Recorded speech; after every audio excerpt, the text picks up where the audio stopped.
This is Living Planet. I'm Kathleen Schuster, and this is episode 3 of our 4-part summer reading series. This year, our team has read a lot of interesting books on the environment, so we decided to interview some of the authors of our favorite picks. You can already find all 4 episodes in our podcast feed. Feel free to listen to them in any order you like, and be sure to share them with friends and family when you're done.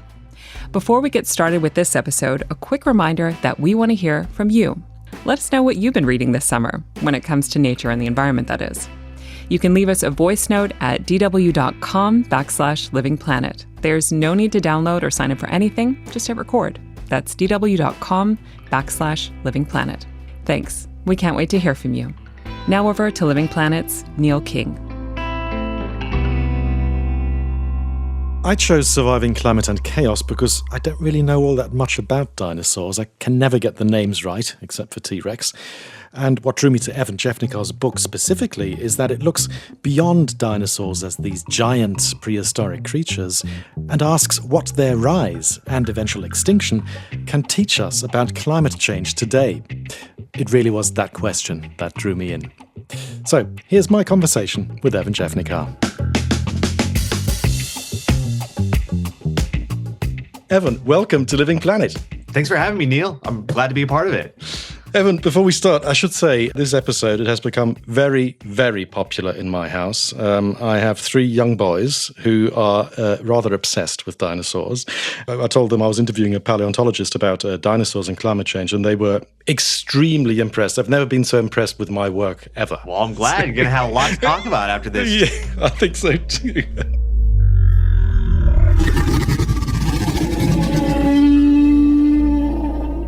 I mean, when did dinosaurs stop being just a childhood obsession for you and start becoming a way of understanding the world?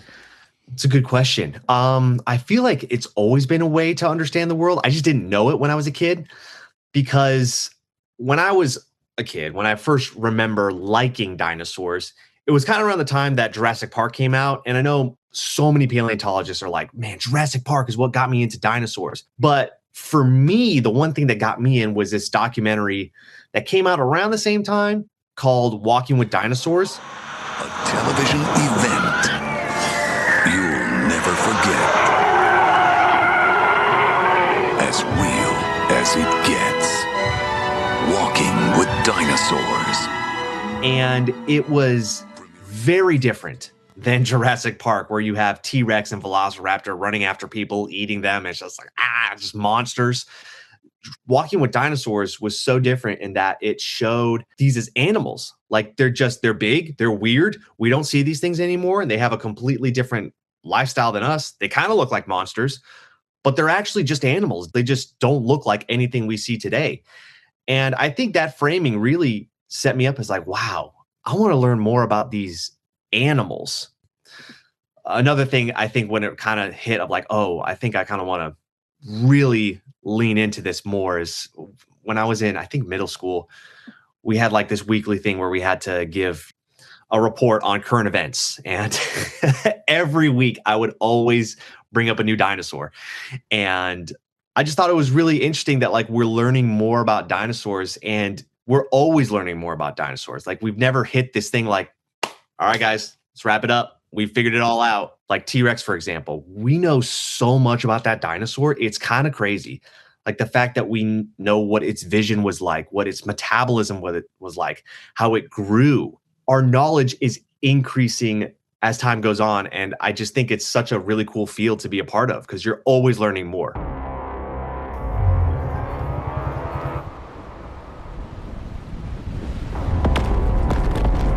Most dinosaur stories begin with extinction. This one begins with survival. Around 252 million years ago, Earth experienced the worst mass extinction in its history. Up to 90% of species disappeared. The world that followed wasn't lush or abundant. It was hotter, harsher, and in many places almost unimaginably hostile. Yet it was in that world that the first dinosaurs emerged.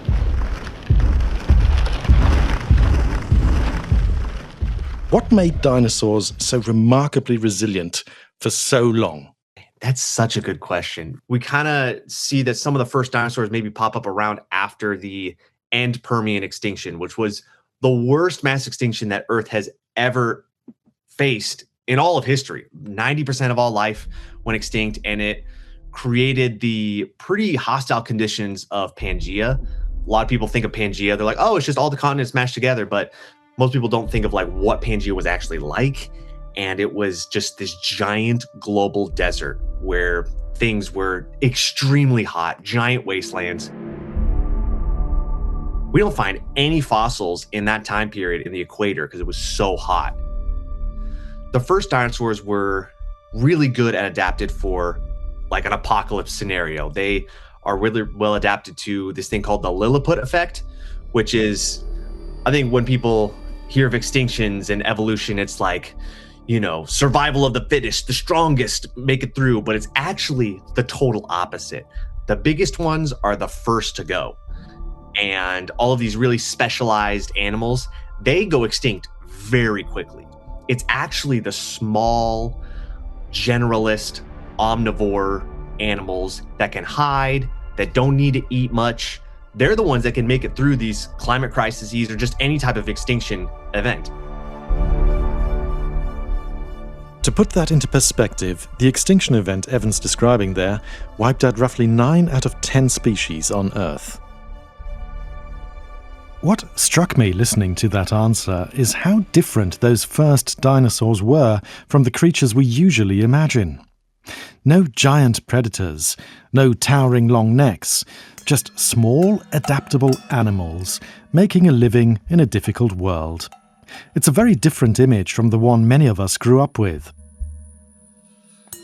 Your work, it sits at a really fascinating intersection of dinosaurs, climate science, and human vulnerability, right? And did you always see those connections, or did they sort of emerge gradually while researching the book? They emerged gradually while researching the book, because this is kind of an idea, like, I'm just going to be clear, like, I did not come up with the idea that climate change affects dinosaur evolution. That's kind of something that's been growing in paleontology already, but in isolated bits. Like, we know that climate affected dinosaur evolution in like Asia, and then in North America, in Europe. So we have like all of these isolated incidents. Putting all that data together and then like connecting the dots, it really put this grand picture together. Like, whoa, like climate change, like it's integral to how this is, and in a way grander way than I had originally thought. And so I actually learned so much just from writing the book. Like, I had an idea going in, but then I feel like I learned more after the book was written. One of the things that's easy to lose sight of when talking about dinosaurs is the scale. Tyrannosaurus rex lived closer in time to us than it did to some of the earliest dinosaurs. We're not really talking about a single age. We're talking about almost 180 million years of evolutionary history. Long enough for climates to transform, oceans to change, and entire ecosystems to come and go. Which is precisely why dinosaurs make such a useful case study. Evan, I mean, you argue, right, that dinosaurs are actually one of the best ways to understand climate change. Can you perhaps elaborate there? Why? Oh, for sure. Yeah, I think they're like the best case study for evolution for a couple of reasons. So one is that they lived for a long time. If we're not including birds, dinosaurs existed for 180 million years. That is a long time. If you include birds, then it's almost 250 million years, 250 million years. That is insane. That's a long amount of time. And evolution takes a long time to work. So you have this huge time span to watch evolution change. We have found dinosaur fossils in every single continent. We found them in the North Pole, the South Pole, the equator. We found them on every single continent. So they lived everywhere, which means they adapted to every type of environment, which is great when you're understanding evolution, because it's like, okay, we can see how these animals that all have a common ancestry, we can see how they changed over time and how they entered new ecosystems, how those ecosystems changed their biology, how they adapted to it, who went extinct, who didn't. Since the beginning of time, man has searched the earth for evidence of its past. But while some have looked for clues to the mystery, one man has found the way to bring the mystery back to life. I own an island. Kids, they tend to see dinosaurs as these, giant, invincible rulers of Earth, predators in many films. But your book almost reframes them as vulnerable to environmental change too. Is that part of the lesson here? Yeah. Even something as daunting as a T-Rex or like an Argentinosaurus, the biggest animals to ever exist, they're vulnerable to climate change. Everything is vulnerable. That's like what causes things to live and die, is whether their environment goes away. And I mean, we can even see that with just, modern examples too, is like the dodo bird, like that just goes extinct. That's a pretty big bird. A dodo bird's pretty specific. It's a very specialized animal. It's subject to extinctions. I know that's caused by humans, but kind of the same thing. Same with woolly mammoths and saber-toothed tigers. Like all these really big animals are charismatic animals that we think from a human's perspective, like, oh my gosh, we're so weak when it comes to nature.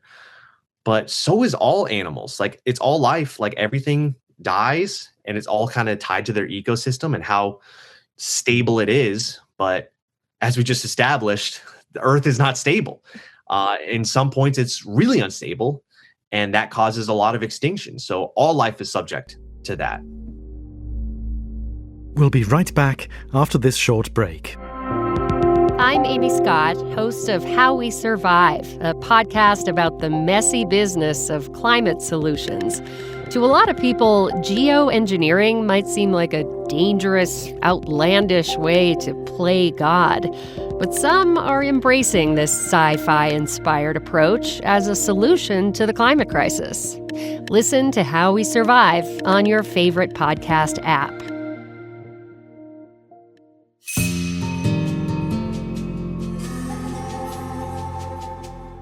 There's a tendency to think of extinction as something that happens to other species. The dodo, the mammoth, the dinosaurs. But the fossil record tells a more universal story. Every species, no matter how successful, ultimately depends on the stability of the environment around it. And that's where the parallels with today start becoming harder to ignore. One thing that struck me reading the book is just how familiar some of these climate effects sound. We've got expanding deserts, stronger storms, flooding, collapsing ecosystems. How fair are those parallels, to draw these parallels? How close are they, or is it a bit of a stretch? I don't think it's a stretch at all. What I wanted to show in the book was that climate change is not some hand-wavy, magical force that we don't know what's happening. Like, it's all natural processes, which means if it's all natural processes back then, it's happening right now. And when we think of global warming, we think like, oh, it's this uncontrollable force that's, happening. But it all boils down to, natural processes. And you can see that when you look at around, our planet. Like, there's this big, part in the early Cretaceous where oceans were becoming anoxic. And I was like, and it was explaining like, oh, it's because of, climate change, like things are getting hotter, but then like a lack of circulation in some areas of, the sea. I was like, wait, well, we have like some parts of our, like the Gulf of Mexico. I'm like, that doesn't have a lot of, circulation. It's kind of like this, Gulf. I'm like, does that have ocean anoxia? And I look into it and yeah, there's actually a lot of ocean anoxia in the Gulf of Mexico. Not as much as what the dinosaurs experienced, but it is there and it has potential to increase. And then to your point of like desertification, like I grew up in Arizona, so that's where I was born and raised. So I know that like deserts, how hot a desert can get. I lived through periods where some days were like 140 degrees Fahrenheit. It's hot. It's really hot. So to me, when I hear deserts expanded back then, I'm like, oh man, that is rough. And then to think about Well, that same thing can happen today. And we're kind of on that course if it is tied to just certain natural processes like climate increase, global warming. It can happen right now. And it is happening right now. One thing I kept coming back to while reading the book was the issue of timescales. Many of the climate shifts dinosaurs experienced unfolded over thousands or even millions of years. Today's warming is happening within decades, and in the history of life on Earth, speed often matters as much as magnitude. I mean, this is also something I think, that a lot of climate skeptics latch onto sometimes, isn't it? That they say, we've had all this before. Climate change isn't anything new. It's not a problem. We'll deal with it, etc., etc. But this is also something I think you brought home really well in your book, the fact that, sure, there were certain episodes or long episodes where the dinosaurs had to deal perhaps with more global warming than we're dealing with right now. But speed is a huge factor, right? What's happening right now is just going very, very fast.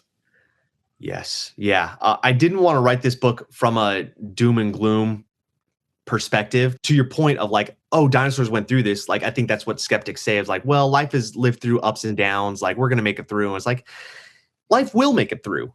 But do we want to just make it through? Like, do we want, we're not the kind of animals that will make it through mass extinctions, mind you. As I said in the book, like the first dinosaurs were small, just omnivorous, like generalists, and they could hide.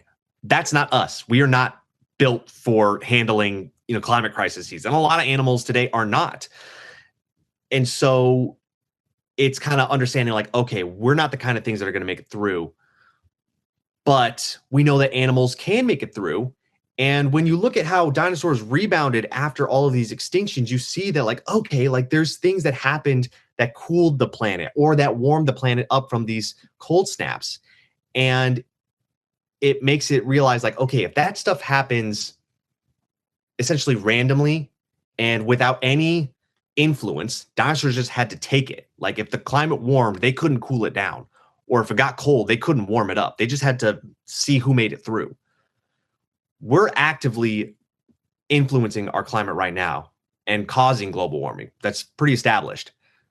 So if we're making it warmer, we can also make it cooler, which is really encouraging that like, hey, we don't have to be like the dinosaurs and just see who makes it through global warming. Like we can actually fix this.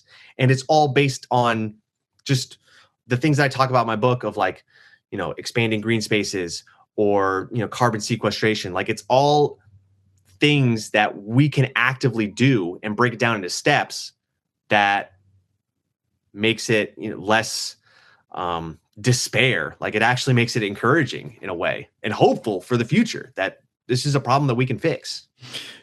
You just touched upon it. One of the ideas running through the book is that climate change doesn't affect every species equally. Some collapse, others suddenly thrive and have a bright new future ahead of them.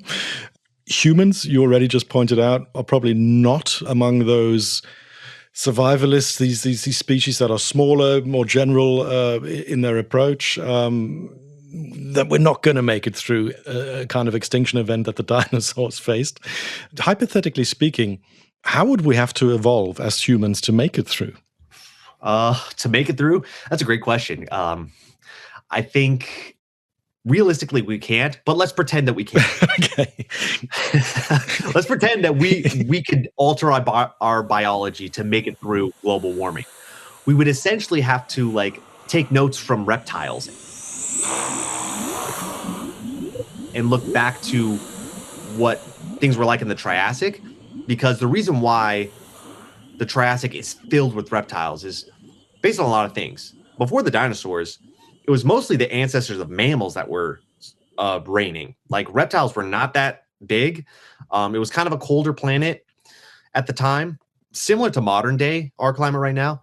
But then as things got warmer, reptiles just like crushed it. And that's when we have this diversification of reptiles. And it's called the age of reptiles, the Mesozoic.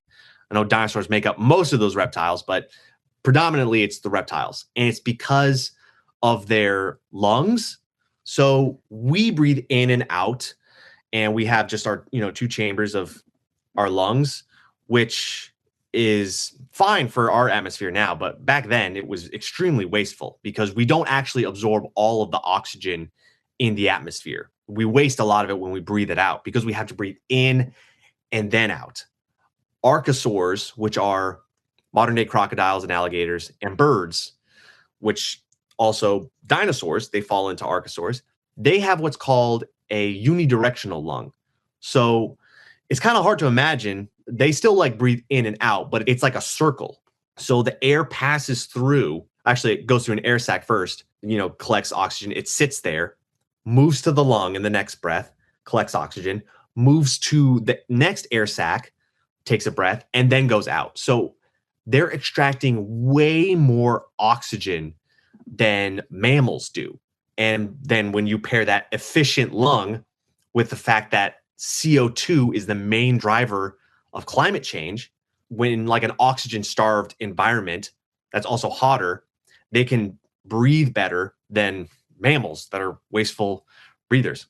We would also, not to get crude, but we would have to pee differently. Reptiles have, they don't have the same, excrement as we do because they also draw in more water. Whatever they're cycling through their digestive system, they're able to extract more water and not lose it when they, go to the bathroom. Whereas we also waste more material, which is good if you're living in a desert. You got to hold on to all that water. It's literally could save your life.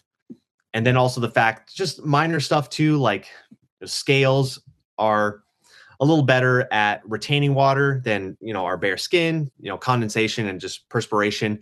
Our skin kind of lets off a little more water than a reptile does. It helps lock it in. Those are kind of the main things.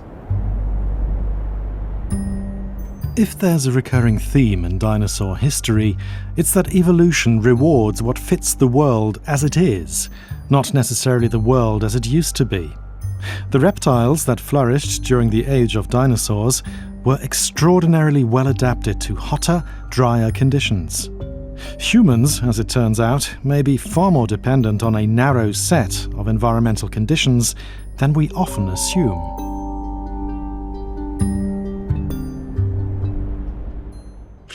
I also, Evan, found it very striking the way you described in the book. You write that humans are actually dependent on a surprisingly narrow climate niche.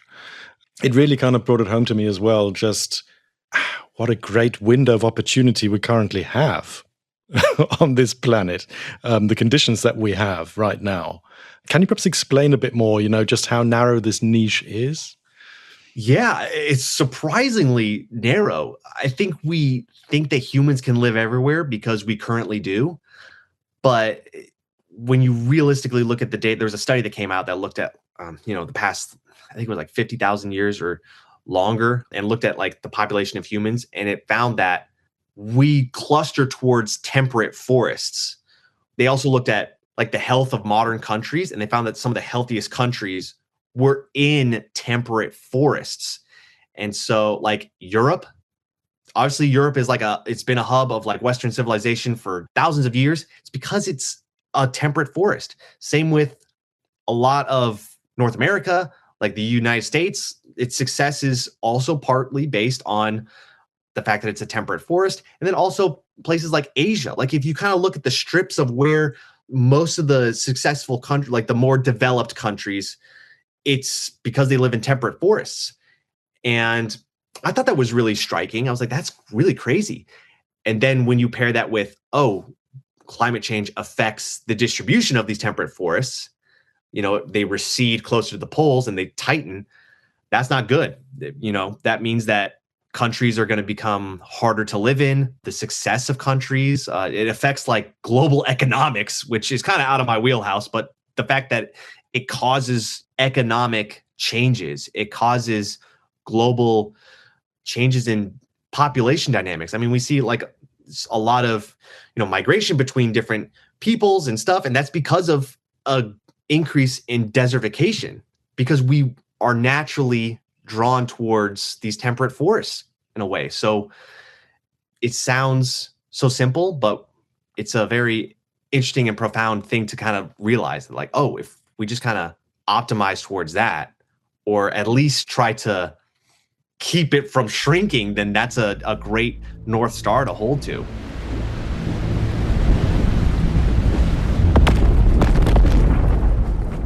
The final note for the dinosaurs, they were unfortunate in the end, right? Because the event that eventually killed them all, it just happened too fast. It was something they didn't have the time to adapt. But I'm sort of wondering, is there any prehistoric climate event that genuinely gives you hope? There's two. One is in the early Jurassic, because it showed that there's a lot of instability in the reign of the dinosaurs. But the early Jurassic was this long period of kind of cooling. And that long period was what caused a lot of the diversification of dinosaurs. We don't get our most charismatic dinosaurs during that time period, but that's when their families were created during the early Jurassic, when there was all this stability. So that gives me hope of like, okay, that's kind of the goal, is just to make things stable. It's hard for our brains to understand because, we're only live for about 100 years. We can't see that far into the future. But if we can expand our time horizon to millions of years, we can create a sustainable ecosystem environment.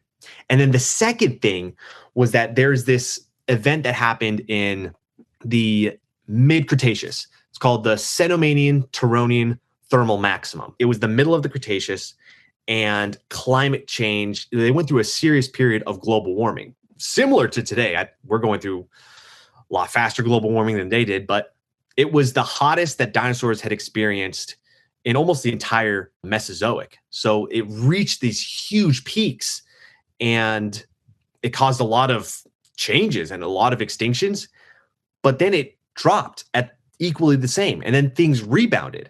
And during this rebound, what caused this rebound was the diversification of flowering plants. And so since we know that temperature is tied to CO2 levels were really high. Higher than now, right? Yeah, like now. So we're not there yet. I want to make that clear. If we're not there yet, we're maybe a fraction of the point. We're on track. But those at that peak, it was actually really good for plants because plants take in CO2 and create oxygen. So it was like a balancing effect of like, it was bad for animals, but then plants just went crazy and they diversified. That's when all flowering plants came around. As plants expanded, green spaces expanded, which then brought in CO2, created oxygen, and cooled down the earth. To me, I see that as like almost a one-for-one case study of like, okay, this is how we can change things. And it gives me really a lot of hope for today. I know it sounds very simple, and I know there's probably a lot more that goes into it, but I don't think it would be a bad idea to plant more trees and expand our green spaces, because it's going to help produce more oxygen and cool down the planet. Evan, thank you so much for your time and sharing all this fantastic expertise on Living Planet with me and our listeners. Thanks, Neil. I really appreciate you having me on. Evan Jevnikar is a paleontologist and a passionate science communicator who combines hands-on fossil research with a gift for storytelling. His book, Surviving Climate and Chaos, should appeal to any species capable of reading.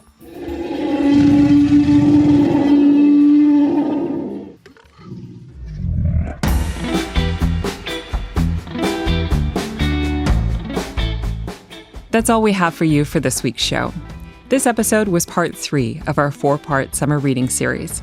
You can check out the other episodes by visiting our podcast feed on Apple, Spotify, YouTube, or wherever you get podcasts. And be sure to leave us a review. Thanks for listening.